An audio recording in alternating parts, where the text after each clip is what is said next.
ದೆಹಲಿಯಲ್ಲಿ ಏನು ನಿನ್ನೆ ಸ್ಫೋಟ ಆಗಿ ಸುಮಾರು 10 ಜನ ಮರಣ ಹೊಂದಿದ್ದಾರೆ. ಈ ಘಟನೆ ಬಗ್ಗೆ ಈಗಾಗಲೇ ಕೇಂದ್ರ ಸರ್ಕಾರ, ಗೃಹ ಸಚಿವರು, ಪ್ರಧಾನಮಂತ್ರಿಗಳು ಸ್ಥಳ ವೀಕ್ಷಣೆ ಮಾಡಿದ್ದಾರೆ ಮತ್ತು ಕ್ರಮಗಳನ್ನು ತೆಗೆದುಕೊಳ್ತಾ ಇದ್ದಾರೆ. ಇದು ಪಾಕಿಸ್ತಾನ ಪ್ರೇರಿತವಾದಂತ ಭಯೋತ್ಪಾದನಾ ಚಟುವಟಿಕೆ ಇರಬಹುದು ಅನ್ನೋ ಒಂದು ಮಾಹಿತಿ ಇರ್ತಕ್ಕಂಥದ್ದು. ಇನ್ನು ಕನ್ಫರ್ಮ್ ಆಗಬೇಕು, ಆ ಮಾಹಿತಿ ಕನ್ಫರ್ಮ್ ಆಗಬೇಕು ಯಾರು ಮಾಡಿದ್ದಾರೆ ಅನ್ನೋದನ್ನು ಕೂಡ ಕೇಂದ್ರದ ತನಿಖಾ ತಂಡಗಳು ಕೂಡ ಇಮಿಡಿಯೇಟ್ ಆಗಿ ಹಲವಾರು ಜನನ ಬಂಧನೆ ಮಾಡಿ ಕ್ರಮಗಳನ್ನು ತೆಗೆದುಕೊಳ್ತಾ ಇದೆ. ಅದರ ಜೊತೆಗೆ ಕರ್ನಾಟಕದಲ್ಲೂ ಕೂಡ ಈ ಒಂದು ಜೈಲುಗಳ ಮುಖಾಂತರ ಇಲ್ಲಿರುವಂತಹ ಭಯೋತ್ಪಾದಕರು ಮಾಡರ್ನ್ ವೆಪನ್ಗಳನ್ನು, ಎಲೆಕ್ಟ್ರಾನಿಕ್ ಸಿಸ್ಟಮ್ ಅನ್ನ ಬಳಕೆ ಮಾಡಿ ಪರಪ್ಪನ ಅಗ್ರಹಾರದಿಂದ ಈ ಟೆರರಿಸ್ಟ್ ಅಂದ್ರೆ ಡೆಲ್ಲಿಯಲ್ಲಾಗಿರುವಂತಹ ಘಟನೆ ಏನಿದೆ, ಡೆಲ್ಲಿಯಲ್ಲಾಗಿರುವಂತಹ ಬ್ಲಾಸ್ಟ್ ಏನಿದೆ, ಮಾಡಿರೋ ವ್ಯಕ್ತಿಗಳೇನಿದ್ದಾರೆ, ಇಲ್ಲಿ ಪರಪ್ಪನ ಅಗ್ರಹಾರದಿಂದ ಇವನು ಮೊಬೈಲ್ ಮುಖಾಂತರ ಅಥವಾ ಬೇರೆ ಇನ್ಸ್ಟ್ರೂಮೆಂಟ್ ಮುಖಾಂತರ ಅವ್ರನ್ನ ಕಾಂಟ್ಯಾಕ್ಟ್ ಮಾಡಿದ್ದ. ಇದರೆಲ್ಲ ಇವನ್ ಪಾತ್ರ ಏನಿದೆ, ಇವನೇ ನೇರವಾಗಿ ಭಾಗಿಯಾಗಿದ್ದಾನ, ಪರೋಕ್ಷವಾಗಿ ಭಾಗಿಯಾಗಿದ್ದಾನ,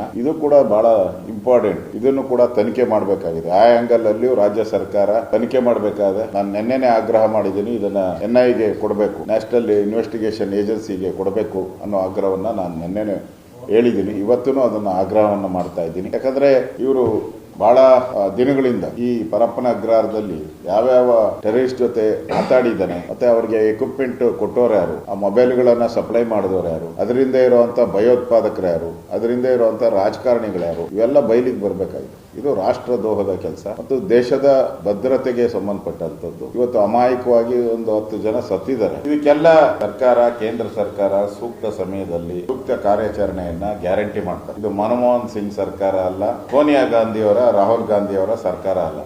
ನಾವು ಯಾವುದೇ ಕಾರಣಕ್ಕೂ ಮುಸ್ಲಿಂ ಭಯೋತ್ಪಾದಕರಿಗೆ ಸಿಂಪತಿ ತೋರಿಸಲ್ಲ ಅನ್ನೋದು ಇಡೀ ಪ್ರಪಂಚಕ್ಕೆ ಗೊತ್ತಿದೆ. ವಿ ಆರ್ ಅಗೇನಿಸ್ಟ್ ಅನ್ನೋದು ಇಡೀ ಪ್ರಪಂಚಕ್ಕೆ ಗೊತ್ತಿದೆ. ಕಾಂಗ್ರೆಸ್ ಅವರಿದ್ದಾಗ ಏನೇನು ದಾಳಿಗಳಾಗಿದೆ ಈ ದೇಶದ ಮೇಲೆ, ಅವರು ಯಾವ ರೀತಿ ನಡ್ಕೊಂಡಿದ್ದಾರೆ ಅಂತ ದೇಶ ನೋಡಿದೆ. ಭಯೋತ್ಪಾದಕ ದಾಳಿ ಮಾಡುವಂತವ್ರಿಗೆ ಸರಿಯಾಗಿ ಗುಂಡೆ ಸರಿಯಾದಂತ ಉತ್ತರ ಅಂತ ನಾವು ತೀರ್ಮಾನ ಮಾಡಿದ್ವಿ.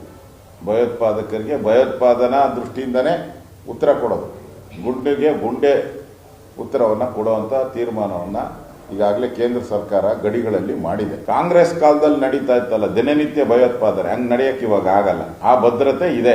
ಈಗ ಆಗಿದ ಇನ್ಸಿಡೆಂಟ್, ಇದ್ರ ಬಗ್ಗೆ ತನಿಖೆ ಆಗ್ತಾ ಇದೆ, ಕ್ರಮ ತೆಗೆದುಕೊಳ್ತಾ ಇದೆ.